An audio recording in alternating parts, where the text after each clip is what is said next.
오늘 고린도 전서 16장을 보게 되는데요. 이 바울이 에베소에서 사역을 하고 있었습니다. 열심히 사역을 하고 있는데 고린도에서 3명이 바울을 만나기 위해서 올라오는 그런 내용입니다. 이 3명의 이름은 무엇인가 하면 우리가 잘 듣지 못하는 이름인데요. 스데바나, 그리고 버드나도, 아가이고, 이렇게 3명입니다. 이 3명이 바울을 보기 위해서 고린도에서 에베소로 올라왔습니다. 이들과 대화를 하고 아마 이들이 또 편지도 가져온 것 같습니다. 이들이 가지고 온 편지도 보고 이들과 대화를 하면서 이 바울이 느낀 점을 이렇게 기록하죠. 고린도전서 16장 18절입니다. 그들이 나와 너희 마음을 시원하게 하였으니, 이렇게 기록하죠. 시원하게 했다라고 기록합니다. 여기 나오는 이 시원하게 했다 하는 이 단어는 어디에서 쓰이는 단어인가 하면요, 예수님께서 이렇게 말씀하시죠. 수고하고 무거운 짐진 자들아 다 내게로 오라. 내가 너희를 편히 쉬게 하리라. 그때 쉬게 하리라 하는 이 단어가 바로 여기 나오는 시원하게 했다 하는 그 단어예요. 지금 바울의 마음이 시원해진 거예요. 수고하고 무거운 짐진 것 같은 거, 이 바울의 어깨에, 바울의 마음에 그 무거운 쇳덩어리 같은 무거운 마음이 꾹 그를 누르고 있었어요. 그런데 이 3명을 만나고 나니까 이 바울의 마음이 어떻게 됐는가 하면 시원해졌다, 이렇게 이야기하는 거예요. 그러면 이 바울이 도대체 무엇 때문에 그렇게 마음이 힘들었는데 또 무엇 때문에 그렇게 시원해졌는가? 여러분, 바울은 고린도 교회를 개척한 사람이에요. 그런데 이 고린도 교회를 보면 바울이 참 마음이 아플 수밖에 없었어요. 왜냐하면 이 고린도 교회는 겉모습과 안으로 이렇게 들어와 보면 속에서 보이는 게 좀 많이 달랐기 때문이죠. 이 고린도 교회의 겉모습은 우리가 생각하는 것처럼 그렇게 나쁘지 않았어요. 고린도 교회의 겉모습은 상당히 괜찮은 교회였어요. 한번 볼까요? 고린도전서 1장 5절부터 7절이죠. 이는 너희가 그 안에서 모든 일 곧 언변과 모든 지식에 풍족함으로, 언변과 지식에 풍족하다, 하나님에 대해서 잘 알고 있고 하나님의 말씀을 잘 증거하는 자들, 고린도 교회 사람이었어요. 그다음 계속해서 보면 그리스도의 증거가 너희 중에 견고하게 되어, 하나님의 구원의 진리가 고린도 교회 성도들 안에서 견고하게 있더라는 얘기죠. 또 보면 너희가 모든 은사에 부족함이 없이, 여러분 아시는 것처럼 고린도 교회는 은사가 부족함이 없던 교회였어요. 또 우리 주 예수 그리스도의 나타나심을 기다림이라, 재림을 대망하고 소망했다는 거예요. 아멘 주여 오시옵소서. 여러분, 고린도 교회가 우리가 생각하는 것만큼 뭐 형편없는 것 같은 생각이 들지만 이 보십시오. 언변과 지식에 풍족하고, 그리고 그리스도에 대한 증거가 견고히 서 있고, 은사가 풍부하고, 그리스도의 재림을 대망하는 사람들, 고린도 교회 사람이에요. 지금 저 상태를 현대 교회에 갖다 놓아도 어느 교회도 빠지지 않는 아주 좋은 교회예요. 그런데 이 고린도 교회 교인이 되어서 안으로 이렇게 들어가 보면 방금 봤던 거하고는 또 다른 모습이 보이는 거죠. 음란함이 말도 많게 이게 퍼져 있던 거예요. 심지어는 자기 아버지의 엄마와 관계를 가지더라, 그렇게 기록되어 있죠.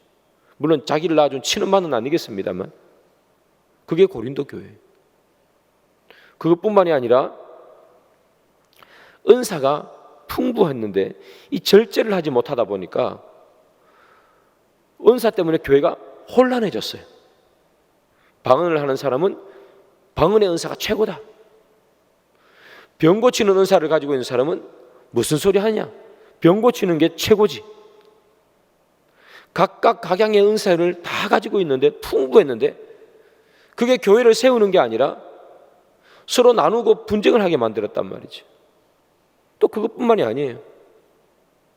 이 고기, 제사를 지낼 때 썼던 이 고기를 먹어야 되느냐 말아야 되느냐, 먹는 파 우르르, 먹으면 안 된다 하는 파 우르르 나뉘어가지고 분쟁이 되었던 거예요. 그러니까 겉으로 보니까 참 괜찮은 교회 같은데 속으로 보니까 너무 힘든 거예요. 야, 분명히 그리스도의 그 구원의 진리와 증거가 견고히 서 있는 사람들인데 음란하더라 이 말이죠. 도대체 이걸 어떻게 해야 되느냐. 은사는 풍부하게 많은데 절제가 안 되더라는 거예요. 그래서 이 바울의 마음이 어땠느냐 하면 수고하고 무거운 짐진 것 같은 무거운 추가, 그를 꾹 누르는 것 같은 그런 답답함이 있었단 말이에요. 그런데 이 세 명이 이 고린도 교회에서 쭉 올라와 가지고 바울과 이야기를 나누는 거예요. 그러니까 이 바울의 마음이 어떻게 되느냐? 시원하게 되더라는 거예요. 제가 어릴 때 초등학생 때로 기억이 나요.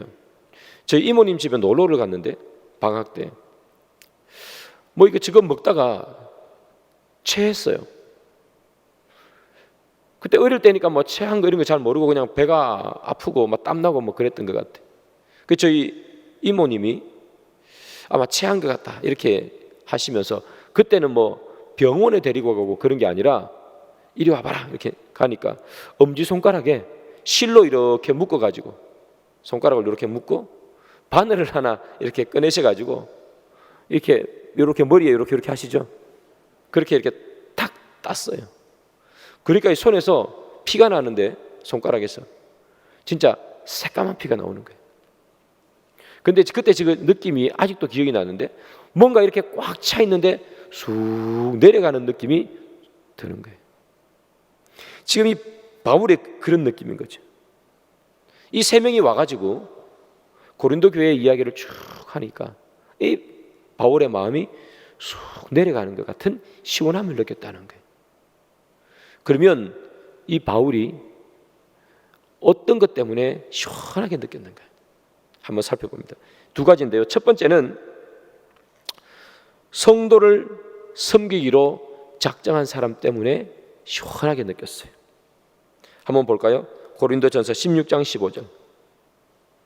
형제들아, 스데바나의 집은 곧 아가야의 첫 열매요 또 성도 섬기기로 작정한 줄을 너희가 아는지라 내가 너희를 권하노니, 이렇게 기록하죠. 여기 스데바나라는 사람이 나옵니다. 바울을 찾아왔던 세 명 중에 한 명이죠. 이 스데바나. 이 사람은 아가야 지방의 첫 열매라 이렇게 기록합니다. 아가야라는 지방은 지금이 어디냐 하면 지금으로 치면 그리스 남부 쪽입니다. 유럽이죠. 이탈리아 오른쪽 편에 그리스 있습니다. 그래서 그리스 남부에 있는 지방, 그 통틀어서 아가야 지방 이렇게 불렀어요.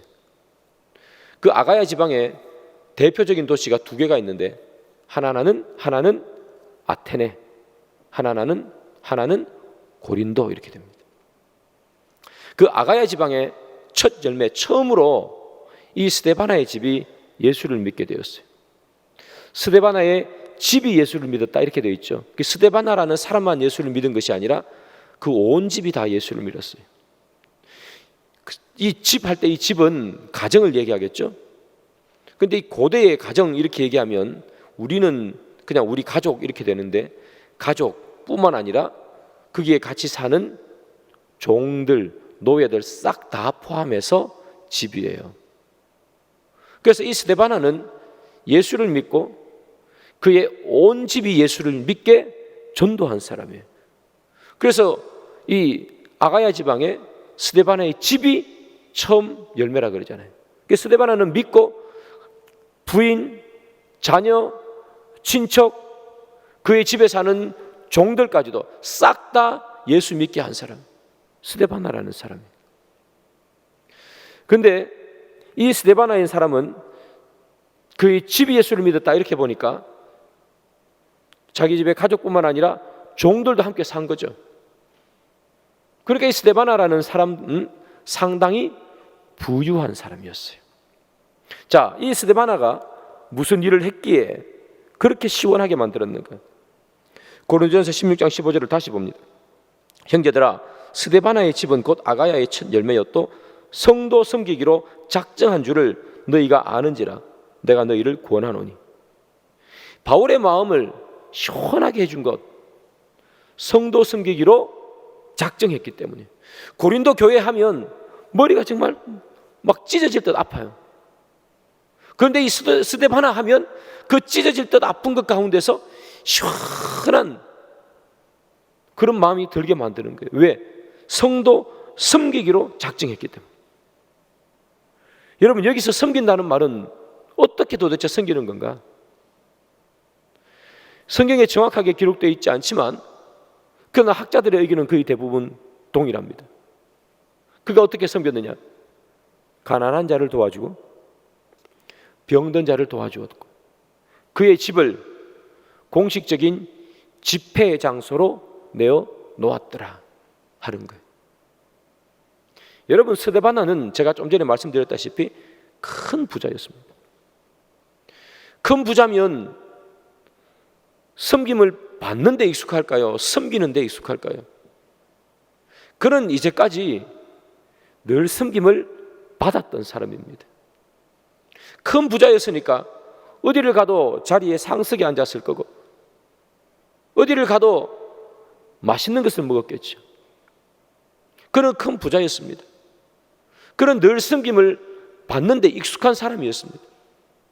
그러나 예수 그리스도의 복음이 그의 속에 들어오니까 그는 섬김을 받던 사람에서 섬기는 사람으로 변화된 거예요.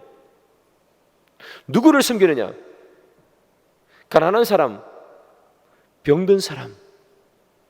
그 시대에 예수를 믿겠다고 오는 그 사람들에게 자기 집을 내어주는 그 예수 믿겠다고 오는 그 사람들을 섬기는 거예요. 그는 큰 부자였으니까 가난한 사람과 뭐 얼마나 같이 있었겠어요? 병든 사람과 그 전에 얼마나 같이 있었겠어요? 그 사람은 이 스데바나의 주위에 있을 수 없는 사람들이었겠죠. 그러나 그가 예수 그리스도의 복음이 들어오니까 그의 삶이 바뀌고 그의 걸어가는 발걸음이 변화되는 거예요. 옛날에는 잘 사는 사람, 권력 있는 사람들과 이렇게 만났다면 이제는 가난한 자, 병든 자를 위해서 섬기는 거예요. 그런데 오늘 본문에 보니까 섬기기로 작정했다 이렇게 기록되어 있죠. 작정했다는 말이 뭡니까? 이 자들을 섬기는 것이 하나님께서 나에게 주신 사명이다. 그렇게 생각했다는 거예요. 사명이다. 이게 사명이다. 여러분, 이 스데바나라는 사람이 성도 섬기기를 작정을 했을 때 그때 스데바나가 예수 믿은 지 얼마나 될까요? 바울이 고린도에 가서 교회를 개척하고 1년 6개월을 있었습니다. 그러면 바울이 고린도에 갔을 때 이 스데바나가 그때 예수를 믿었다면 이 스데바나는 길어봤자 한 1년 6개월밖에 안 되는 거예요. 좀 더 넓혀볼까요? 바울이 고린도 교회를 세운 지가 AD 51년입니다. 그리고 이 편지를 쓸 때가 55년입니다. 그러면 한 4년 정도 되죠? 한 4, 5년 됩니다. 그러면 이 스데바나는 예수 믿은 지 길어봤자 한 4, 5년이고 짧으면 1년도 채 안 되는 사람이에요. 우리 가운데 지금 저도 그렇고 여러분들도 그렇고 예수 믿은 지 몇 년입니까? 이렇게 물어보면 글쎄요, 한 50년, 60년. 우리가 엄청 많잖아요. 40년, 50년, 60년. 우리 대부분 다 그런 사람이에요. 그런데 그 중에서 예수 믿은 지 한 2년, 3년 됩니다 하면 무시하는 건 아니지만 믿은 지 얼마 안 되는구나. 그렇게 생각할 거 아니에요? 스데바나가 바로 그런 사람이에요. 예수 믿은 지 얼마 안 돼요. 길어봤자 한 4, 5년, 짧으면 채 1년. 그런 사람이 완전히 변화되는 거예요. 하나님께서 그에게 부유함을 주셨기에 그가 결단한 거죠. 이게 그냥 하나님께서 나에게 주신 것이 아니라 하나님께서 가난한 자, 병든 자를 보살피라고 하나님께서 나에게 주셨구나. 그것을 사용하게 되는 거죠. 여러분, 고린도 교회 네 편, 내 편 나뉘어서 고기를 먹어야 된다, 안 먹어야 된다. 방언의 은사가 더 세다. 아니다. 방언 통역의 은사가 더 세다. 자기들끼리 서로 나뉘어서 싸우고 있을 때, 여기 나오는 이 스데바나라는 이 사람은 자기가 가진 것을 가난한 자, 병든 자와 함께 나누더라는 얘기예요. 그는 그들의 친구가 되어줬고, 그는 그들의 때로는 아버지가 되어주기도 하고, 때로는 그들의 선생님처럼 그렇게 아무도 돌보지 않는 병든 자, 가난한 자를 자기 품에 품어요. 고린도 교회는 나뉘고 있는데 스데바나는 품는단 말이에요. 그러니 꽉 막힌 것 같은데 그 한 줄기 시원한 빛이 쭉 내려오니까 이 바울의 마음이 얼마나 시원하겠어요. 성도 섬기기로 작정했기 때문에. 여러분, 섬기는 것보다 더 하나님의 마음을 기쁘게 하는 것은 없는 것 같습니다. 섬기는 것보다 하나님의 마음을 더 시원하게 하는 것은 없습니다. 예수님께서 이 땅에 왜 오셨는가? 예수님께서 이 땅에 오신 사명이 무엇인가? 예수님은 이렇게 말하죠. 나는 섬김을 받으러 온 자가 아니라 나는 섬기러 왔노라.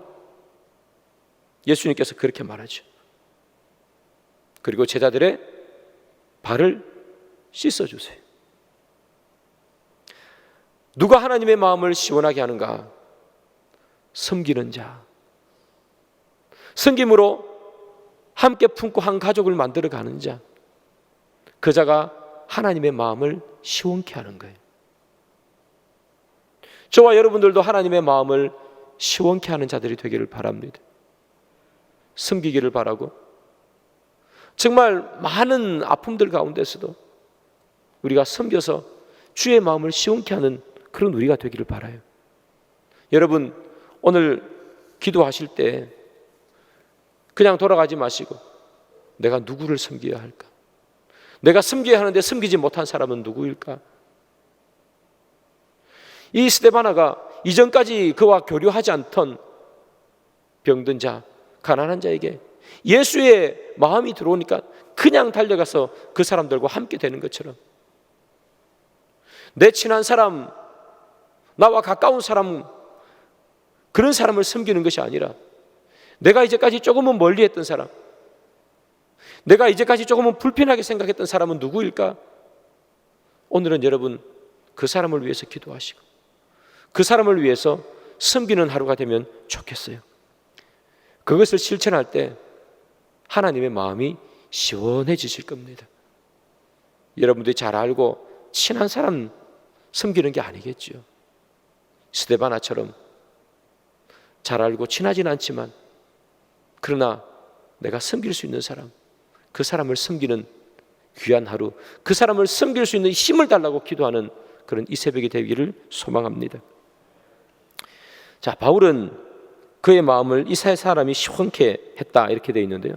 그럼 두 번째, 이 바울은 왜 시원하게 되었을까? 두 번째는 바로 부족한 것을 채웠기 때문이에요. 고린도전서 16장 17절을 봅니다. 내가 스데바나와 버드나도와 아가이고가 온 것을 기뻐하노니 그들이 너희의 부족한 것을 채웠음이라. 이렇게 기록해요. 너희의 부족한 것. 고린도 교회가 부족한 걸 이 세 명이 채워주었다는 거예요. 그러면 도대체 무엇이 부족한 것을 무엇으로 채웠는가? 여기 나온 이 부족한 것을 채웠다 할 때 이 부족한 것이라는 이 단어는 두 가지 의미가 있어요. 첫 번째는 물질적인 부족함을 말합니다. 쉽게 말하면 돈 없다는 이야기죠. 또 하나는 물질적인 것이 아니라 내면적인 것. 사랑이 부족합니다. 또는 나는 교훈이 부족했습니다. 이렇게 얘기할 때 이 내적인 내면의 것을 채워주는 것. 이 부족한 것은 이 두 개예요. 하나는 외적인 것, 하나는 내적인 것. 그러면 오늘 본문에 너희의 부족한 것을 채웠습니다 할 때 이 부족한 것은 외적인 것이냐 내적인 것이냐. 오늘 본문은 문맥에 따르면 내적인 것을 말해요. 내적인 것을 채워주었다 하는 거죠. 자, 여러분, 이 세 명은 고린도에서 이 바울을 만나러 올 때 무엇을 가지고 왔겠어요? 고린도 교회 소식을 가지고 왔겠죠. 이 세 사람이 아무 일 없이 그냥 놀러 온 건 아닐 거 아니에요. 고린도 교회에 이런저런 문제가 있어요. 이 문제를 도대체 어떻게 해결해야 합니까? 이걸 묻기 위해서 이 사람들이 올라온 거예요. 그리고 올라와서 바울과 이런저런 이야기를 하다 보면 또 고린도 교회 이야기를 하겠죠. 여러분, 오랜만에 만난 친구, 오랜만에 만난 고향 친구, 이런 친구들을 만나면 누구 얘기해요? 고향 이야기하죠. 야, 아직도 걔 있냐? 이렇게 물어보는 거죠. 저도 어제 제가 옛날에 처음 전도사 할 때, 신학대학교 다니면서 전도사 할 때 그때 함께 동역했던 그 청년들이 어제 우리 교회 왔어요. 2명이. 몇 년 만인지 모르겠어요. 그래서 만나서 밥 먹으면서 이야기하는데 하는 이야기가 전부 다 옛날 이야기밖에 안 해요. 걔는 뭐 하냐? 걔는 시집 갔냐? 걔는 장가 갔냐? 다 그런 얘기. 이 바울도 마찬가지겠죠. 이 세 명을 만났으니까 고린도 교회 사람 이야기했을 거 아니에요. 걔는 어떻냐? 뭐 그 사람은 잘 짓냐? 건강하냐? 그러니까 이 세 명이 고린도 교회의 소식도 전해주고 고린도 교회의 형편과 고린도 교회의 사정도 전해주고. 요즘 같으면 전화 한 통으로 다 알 수 있지만 예전은 아니잖아요. 직접 만나는 것 이외에는 방법이 없어요. 이 바울은 고린도 교회 하면 늘 생각이 나고 늘 마음이 아팠어요. 그 교회 어떻게 될까? 잘 될까? 잘 커가고 있는가? 내가 그 교회에서 사역했을 때 만났던 A라는 집사님, B라는 집사님 잘 지내나? 그때 아팠는데 병은 나았나? 그런데 이 세 명이 고린도 교회 소식을 가지고 바울에게 온 거예요. 그래서 바울의 이 고린도 교회에 대한 형편, 그 애틋한 마음을 다 위로해 주고요. 고린도 교회에 있었던 많은 사람들에 대한 이야기를 바울에게 해주는 거예요. 그래서 이 바울이 고린도 교회에 어떻게 됐을까? 어떻게 됐을까? 늘 답답한 마음으로 마음이 꽉 차 있었는데 이 세 명이 와서 보고를 하는 것 때문에 마음이 쑥 내려가는 거죠. 아, 고린도 교회가 지금 이렇구나. 내가 고린도 교회를 위해서 이제 더 구체적으로 기도할 수 있게 되었구나. 내가 편지를 써서 고린도 교회의 문제를 내가 해결해 줄 수 있게 되었구나. 그런 바울의 마음을 시원하게 해 주었어요. 여러분, 바울의 마음만 시원하게 했을까요? 이들이 바울의 이야기를 듣고 또다시 교회 가지 않았겠어요? 고린도 교회? 고린도 교회 가서 고린도 교회에 많은 문제들이 있는데 바울이 준 해답을 가지고 고린도 교회 사람들에게 이야기하지 않았겠어요? 그러면 고린도 교회 사람들의 마음도 시원케 되는 거죠. 그래서 오늘 본문에 이렇게 돼 있어요. 나와 너의 마음을 시원케 했다. 18절에 바울의 마음만 시원케 하는 것이 아니라 너희의 마음도 시원케 한 거예요. 이들은 고린도 교회와 바울 이 둘의 마음을 연결하는 사람이었어요. 바울의 마음도 시원케 하고 고린도 교회 성도들의 마음도 시원케 해주었다는 이야기죠. 여러분, 서로의 마음을 연결해 주는 것, 하나님의 마음을 가장 시원케 하는 거예요. 서로의 마음을 연결해 준다는 것, 끊어진 서로의 마음을 연결해 주는 것이 하나님께서 얼마나 그의 마음을 시원케 하는가. 하나님께서 왜 예수님을 보내셨을까요? 하나님과 우리가 죄로 말미암아 끊어져 있었어요. 하나님의 마음은 우리의 마음에 닿지 않았고 우리의 마음은 죄악 때문에 하나님의 마음에 닿을 길이 없었어요. 그러나 예수님께서 이 땅에 오셔서 하나님의 마음과 우리의 마음을 예수님을 통해서 십자가를 통해서 이어주신 거예요. 하나님께서 우리를 얼마나 사랑하는지 이 땅에 오셔서 예수 그리스도의 복음을 전파하셨고, 그가 십자가의 죽음으로 말미암아 하나님이 우리를 얼마나 사랑하는지 증명해 주셨고, 우리의 이 죄악된 마음을 주님께서 다 품고 십자가에 품고 깨끗하게 해서 하나님께로 갔다 이 말이에요. 예수님께서 이 땅에 오신 목적은 하나님과 우리의 단절된 그 마음을 이어주기 위해서 주님께서 오신 거예요. 하나님의 마음을 어떻게 하면 시원케 해주는가? 마음과 마음을 이어줄 때 하나님은 그의 마음이 시원해지시는 거예요. 우리 가운데 절망과 낙심한 사람이 있다면 그 사람을 위해서 기도하며 그 사람의 마음이 하나님께 닿도록, 하나님의 마음이 그 사람에게 닿도록 위로해 줄 때 우리는 하나님의 마음을 시원케 하는 자라는 거예요.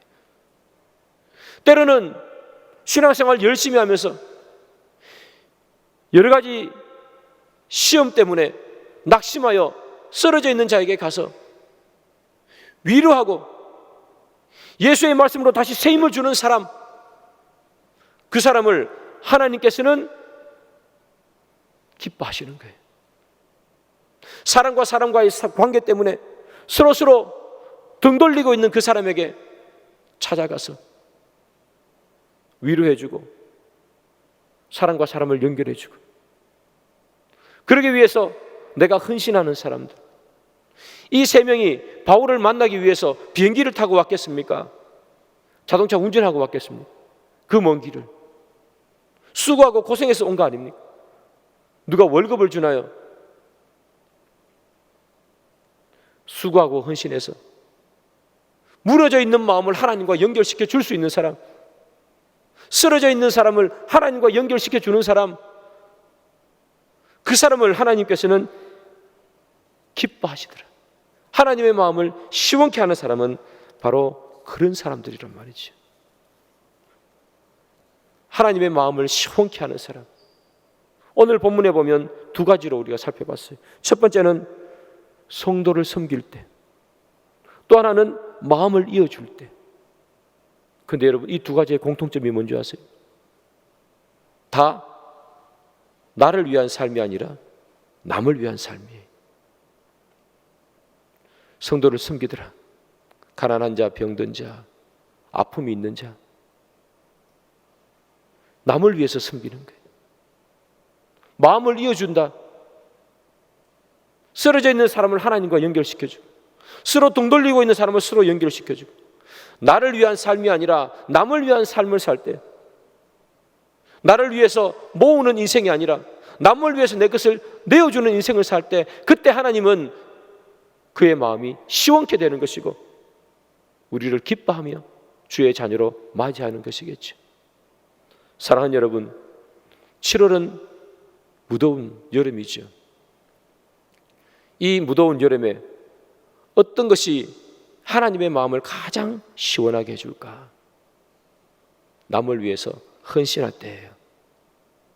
우리 모두가 내가 아닌 남을 위해서 헌신하고 마음을 이어주고 그 사람의 마음을 살펴주고 섬기기로 작정할 때 하나님은 가장 기뻐하십니다.